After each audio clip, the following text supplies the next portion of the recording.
गीता अध्याय 4 श्लोक 20। त्यक्त्वा कर्म फलासंगम नित्यतृप्तो निराश्रयः कर्मण्यभिप्रवृत्तोऽपि नैव किंचित करोति सः।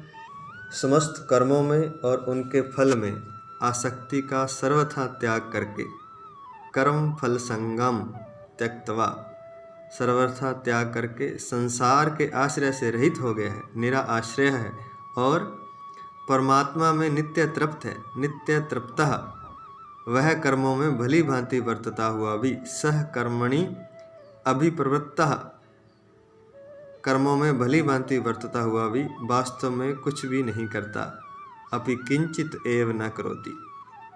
पिछले श्लोकों में जो बताया गया है उसको और भी स्पष्टता से यहाँ प्रस्तुत किया गया है। समस्त कर्मों में और उनके फल में आसक्ति का सर्वथा त्याग, ये बार बार बताया जा रहा है कि कर्मों में और उनके फल में आसक्ति का त्याग, सर्वथा त्याग। ना तो उसकी कर्म करने में कोई आसक्ति है, ना उसके फल में आसक्ति है। लेकिन इसका मतलब ये नहीं कि वो कर्म नहीं करता। जो सामने कर्म पड़ता है वो करता है, लेकिन फल और आसक्ति के बिना। तो फल और आसक्ति का त्याग करके जो संसार के आश्रय से रहित हो गया है, अब उसे किसी का आश्रय नहीं चाहिए। आश्रय हमें किसी का क्यों चाहिए होता है? दूसरे व्यक्ति की हमें ज़रूरत क्यों पड़ती है? किसी और वस्तु व्यक्ति की हमें क्यों ज़रूरत पड़ती है? क्योंकि उससे हमें कोई कामना पूर्ण करनी होती है, उससे हमारा कोई निहित स्वार्थ होता है। चाहे वो हमारा परिवार हो, पति पत्नी, माँ बेटा, पिता, कोई भी हो, या कोई रिश्तेदार हो, चाहे मित्र हो, कोई भी, चाहे शत्रु भी हो, उनसे कुछ ना कुछ हमें चाहिए होता है। कुछ फल की प्राप्ति हम उनसे चाहते हैं, कुछ अपनी कामना उनसे चाहते हैं, कुछ अपनी इच्छाओं की, अभिलाषाओं की पूर्ति हम संसार से चाहते हैं। लेकिन ऐसा व्यक्ति जिसकी कर्म के फल में कोई आसक्ति नहीं है, जिसने कर्म और उनके फल की आसक्ति का सर्वथा त्याग कर दिया है, उसे संसार का आश्रय नहीं चाहिए। क्योंकि आश्रय इसलिए चाहिए था ना कि हमें उनसे कुछ अपनी कामना पूर्ति करनी थी। और आगे बताते हैं, परमात्मा में नित्य तृप्त है, नित्य तृप्तम। अब यहाँ समझने वाली बात यह है कि इतना ही काफ़ी नहीं है कि कर्मों में और उसके फल में आसक्ति ना हो और संसार से कोई लेना देना ना हो। ऐसा व्यक्ति एक रूखा सूखा उदासीन सा हो जाएगा। वो हरा भरा रस से भरा हुआ प्रेम पूर्ण कब होगा? जब वह परमात्मा में नित्य तृप्त होगा। तो ये साथ ही बताया गया है।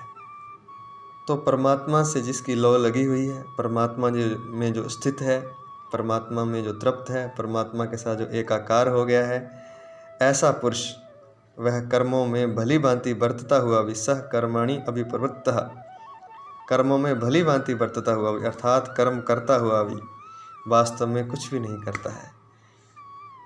इसी अवस्था का पीछे के श्लोकों में वर्णन किया गया है। अकर्म की अवस्था को प्राप्त हो जाता है। यहाँ उसे कर्मों के फल की प्राप्ति नहीं होती है, लेकिन कर्म वो तब भी करता है। तो 4 चीज़ें यहाँ बताई गई हैं। कर्म फल संगम त्यक्त्वा, पहला है कर्मों में और उसके फल में उसकी आसक्ति नहीं होती है। दूसरा है निराश्रय है, वह संसार के आश्रय से रहित हो गया है। तीसरा है नित्य तृप्तः, वह परमात्मा में तृप्त रहता है, परमात्मा में स्थित रहता है, परमात्मा के रस का पान करता रहता है। वह परमात्मा की सच्चित आनंद अवस्था में आनंद मगन रहता है।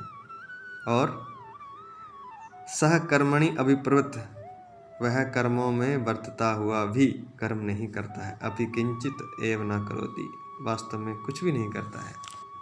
तो यह उस पुरुष के लक्षण है जो निष्कर्मता को प्राप्त हो गया है, या निष्काम कर्म जिसका सिद्ध हो गया है, या कहें जो अकर्म में स्थित हो गया है। तो अकर्म को हम इस श्लोक से भली भांति समझ सकते हैं कि अकर्म क्या है, वो हमने अभी समझा।